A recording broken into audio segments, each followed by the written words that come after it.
Today we're gonna make ricotta meatballs. They're super easy to pull together, they're soft and moist and flavorful, and they don't fall apart in your sauce or in your pan. And I'm gonna show you how to finish them 2 different ways so that whatever your end goal is with these meatballs, you are prepared. Meatballs! Let's get into it. So, first step, there's not a ton to do necessarily, but we want to kind of prep all of our ingredients and then we'll mix. So, we're gonna prep our onion. We basically need like a half a cup. And so, you know, it's probably about a half of a medium-sized onion like this. Go ahead and peel it back.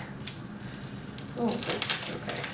We want a small dice because we don't want big chunks of onion in our meatballs, right? Like you want it to just kind of all blend together and be like a happy situation in there. So we are going to, you know, be a little bit more attentive to how we cut our onion. So I'm gonna go ahead and slice this way, kind of like keeping the root attached really helps here. And then we are going to slice this way, okay?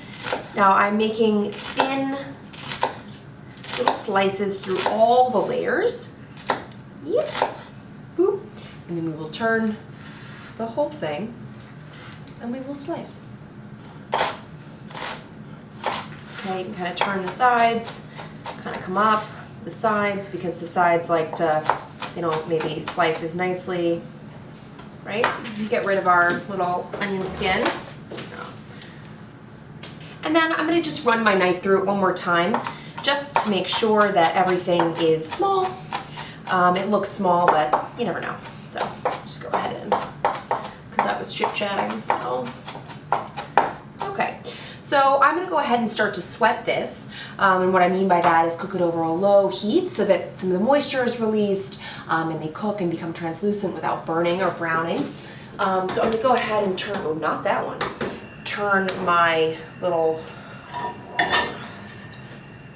then I'm gonna go ahead and put a bit of olive oil in there. And by a bit, I mean like a decent amount. Yeah. That's like 2 tablespoons. She generous.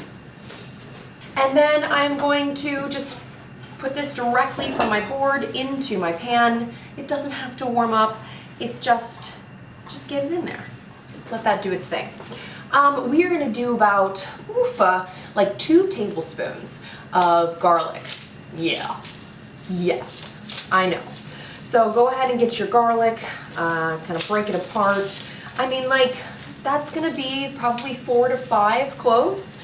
I like to do a little buffer. Like, nobody wants to have not enough garlic when they've just gone through the process of mincing it. So I like to do a little extra. Sometimes I just put it right in there.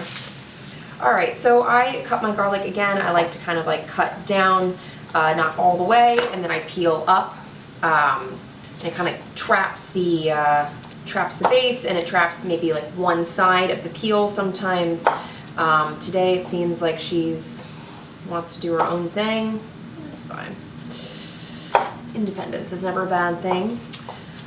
Alright, I'll get those off of my board.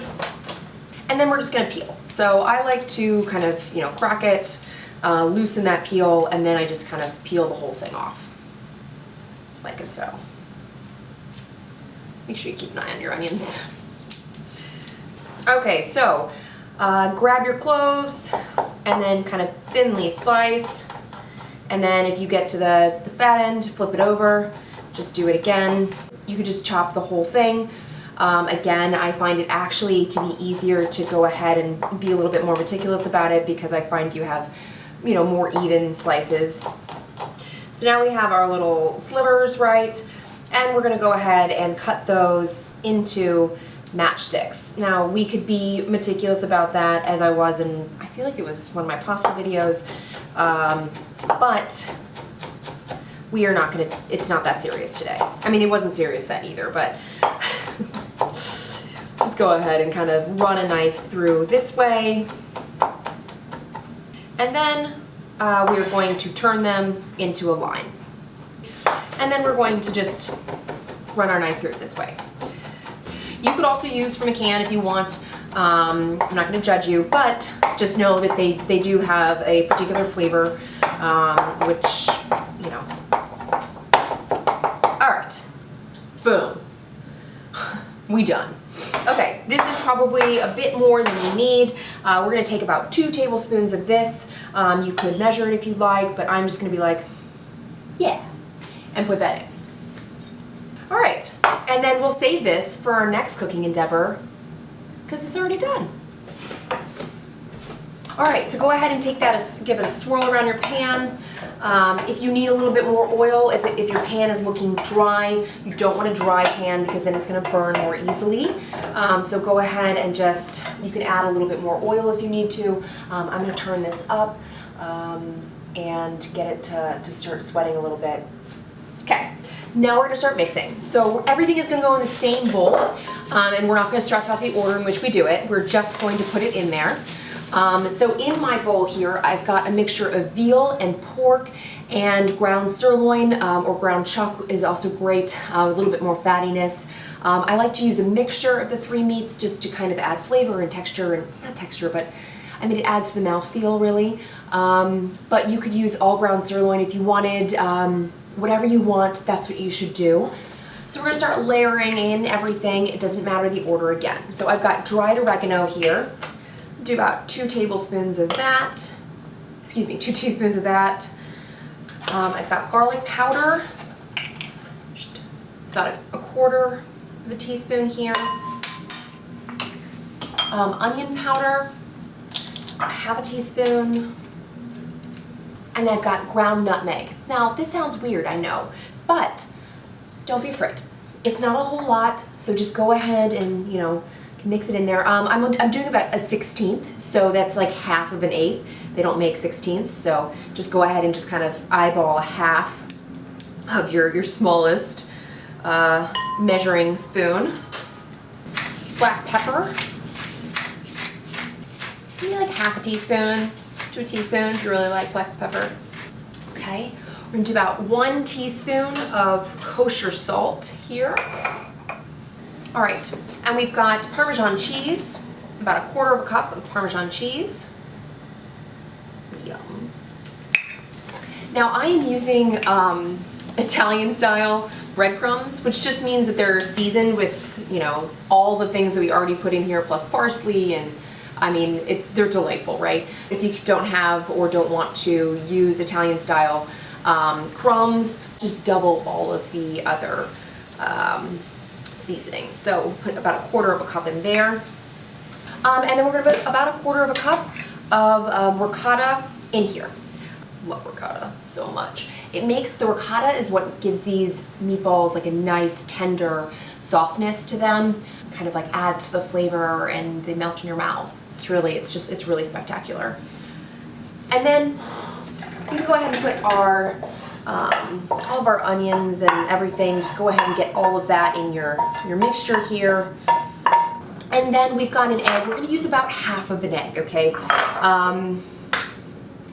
It's annoying, but here we are. You don't have to measure it. Okay, go ahead and put about half of your egg in there. Great. We are going to mix this by hand. Why? Because it is easier that way.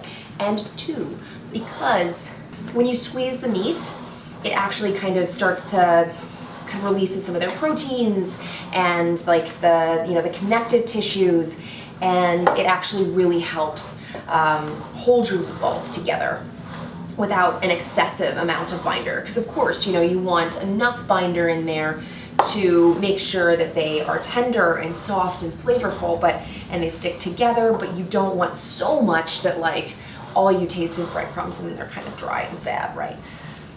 Okay. It's cold. It's so cold.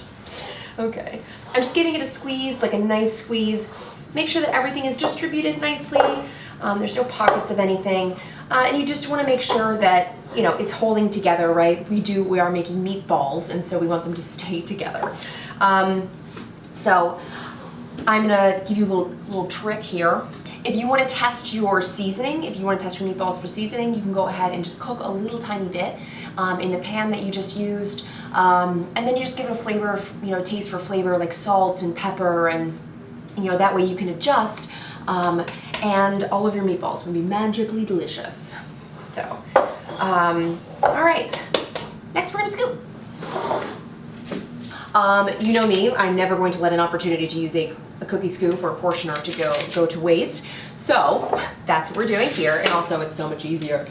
So we're just gonna scoop all of our meatballs out. We are gonna roll them afterwards. You do want that meatball shape, but this is more just to get like an easy kind of guide to portioning. You don't want to waste time just being like, is this the same size as the other 12? No, doesn't matter. Just scoop him. Who is ready for meatballs? Me, I'm ready for meatballs.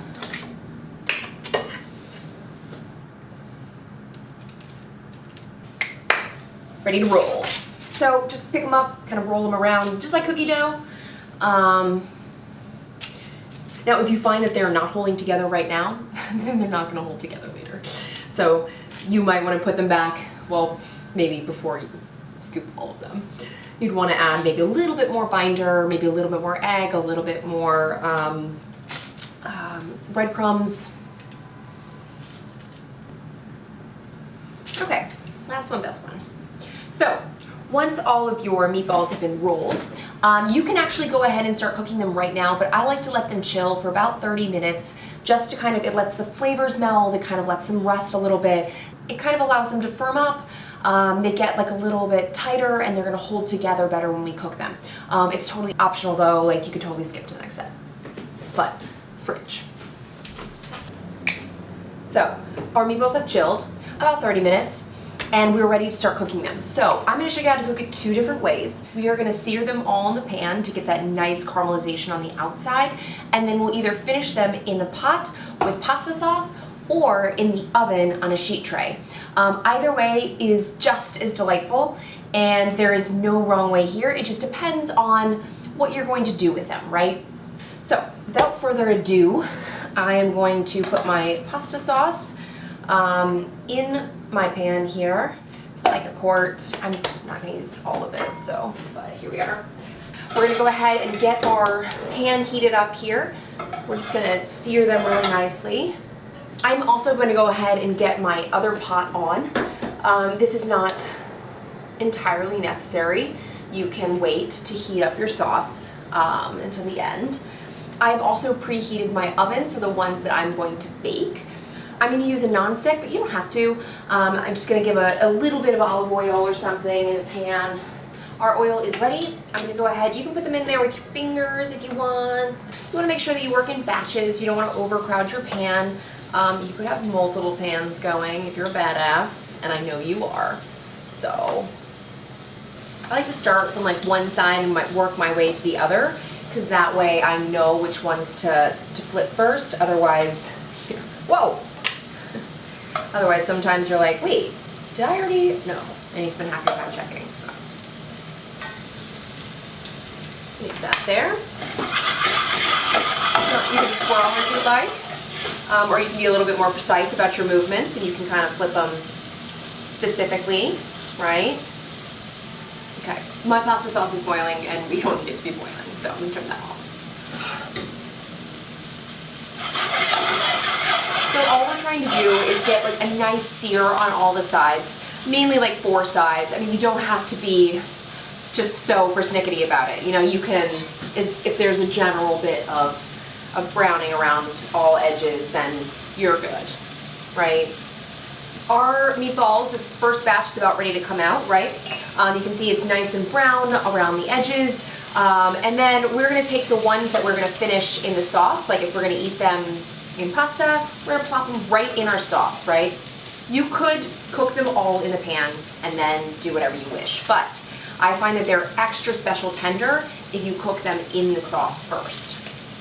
So I'm gonna go ahead and put some in there to cook that way, and then I'm gonna remove some and I'm gonna put those back on my pan.